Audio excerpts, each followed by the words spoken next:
aga m eburu iko nzọpụta wee kpọkuo aha dị elu. Aga m eburu iko nzọpụta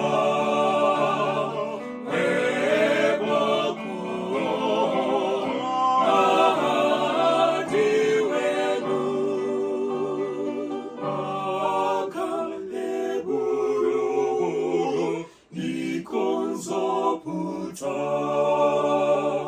wee kpọkuo aha dị elu. Thanks for watching.